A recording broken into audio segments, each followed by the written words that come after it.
बिस्मिल्लाहिर्रहमानिर्रहीम। अस्सलाम वालेकुम। आज हम बना रहे हैं रमज़ान स्पेशल में बैंगन की टिक्कियाँ। ये मैंने आधा किलो बेसन लिया है। इसमें मैंने ये तकरीबन 2-1.5 चम्मच में इसमें डाला मैंने कॉर्नफ्लोर, ताकि ये जुड़ा रहे, आपस में जुड़े रहें सब। ये 1 चम्मच भर के मैं डाल रही हूँ कुटी हुई सुरख मिर्च, और ये डाल रही हूँ इसमें मैं नमक। अभी हम इनको करेंगे ऐसे मिक्स। इसमें फिर मैं डालूँगी पानी, और इसका अच्छी तरह से इसको बीट करना है ताकि इसमें गुठलियाँ ना रहें। और ये बैंगन 2 बैंगन लिए मैंने, उनको मैंने ऐसे इनके कतले मैंने काट लिए हैं, और इनको मैंने नमक मिले पानी में भिगो दिया था ताकि ये काले ना हो। और देखें ये इनका काला पानी है जो वो बाहर आ गया है, और ये अच्छी तरह से खूबसूरत से सफ़ेद से तकरीबन 1 घंटा हो गया इनको मैंने भिगो के रखा हुआ है। अब इसमें मैं डालूँगी पानी, और इसको करेंगे हम मिक्स। इसका पतला सा हमें बैटर बनाना है, पतला सा। बिस्मिल्लाहिर्रहमानिर्रहीम। तो ये देखिए अच्छी तरह से मैंने इसे मिक्स कर लिया है। ये देखिए इसमें कोई भी गुठली नहीं है।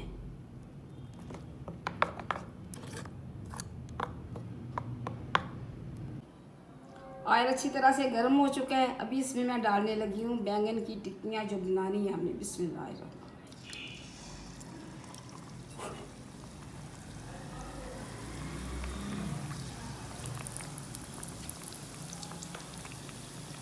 मुझे तो बहुत पसंद है, लेकिन घर में किसी को नहीं पसंद है बैंगन। मैंने कहा मैंने तो यही बनानी है आज।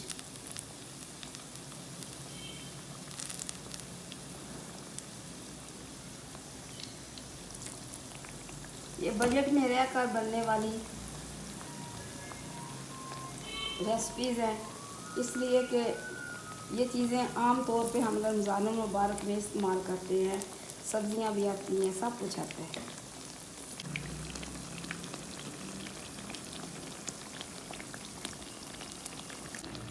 बिस्मिल्लाहिर्रहमानिर्रहीम। तो हमारे ये बैंगन की ये टिक्कियाँ ये तैयार हो चुकी हैं। बिस्मिल्लाहिर्रहमानिर्रहीम। तो हम ये अपने जो बैंगन की हमने टिक्कियाँ बनाई हैं वो मैं निकाल रही हूँ। ये हमारा देसी बर्तन है, इसे पंजाबी में हम इसे कहते हैं संगोटी, और उर्दू में पता नहीं क्या कहते हैं, परात तो कम से कम नहीं कहते इसे।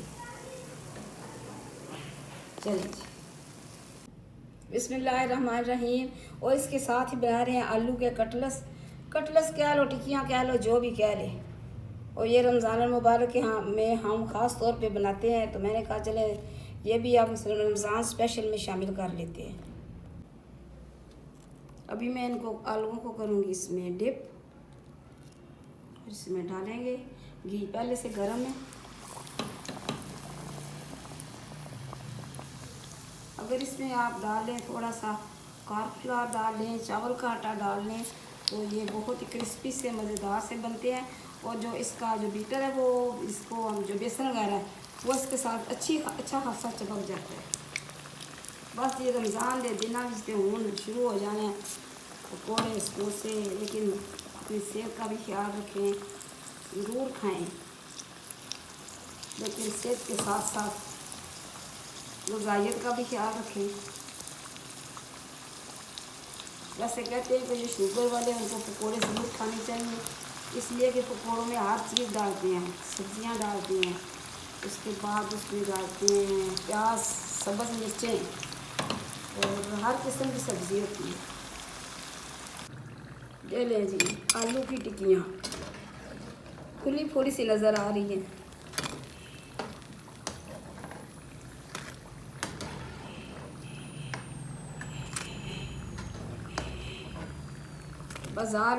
बाज़ार से भी तो ख़रीदनी है, बेहतर है कि घर में बनाएं।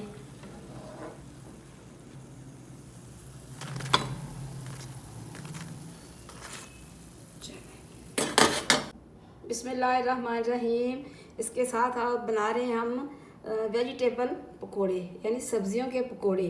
उसके लिए मैंने पालक ली है, और ये प्याज और गोभी, सब्ज़ मिर्चें गोभी सॉरी मैंने गाजरें वगैरह नहीं डाली कि वो खाते नहीं है, मीठी होती है इसलिए। अभी मैं इसमें डालूंगी सुरख मिर्चें और इसमें डालूंगी मैं नमक।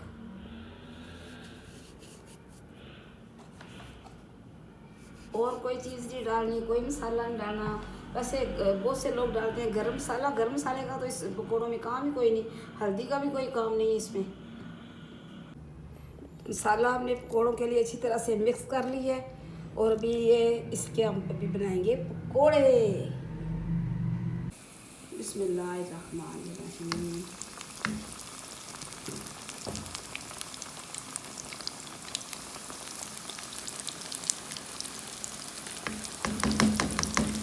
पकौड़े छोटे ही बनाने चाहिए, बड़े बड़े पकौड़े जो होते हैं वो अंदर से कच्चे रह जाते हैं।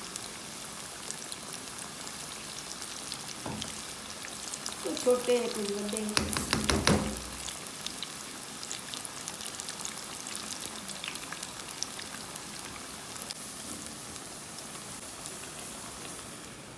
ये देखें जी पकौड़े हमारे तैयार हो चुके हैं, बहुत ही क्रिस्पी लग रहे हैं, इसलिए कि मैंने डाली है गोभी।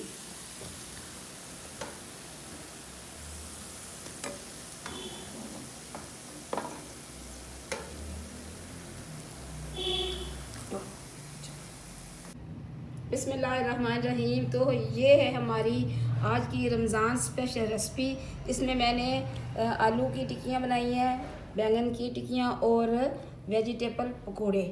तो आप भी बनाएं, पकाएं, अपने प्यारों को खिलाएं। मुझे और मेरे घर वालों को अपनी दुआओं में ज़रूर याद रखें। अल्लाह हाफिज़।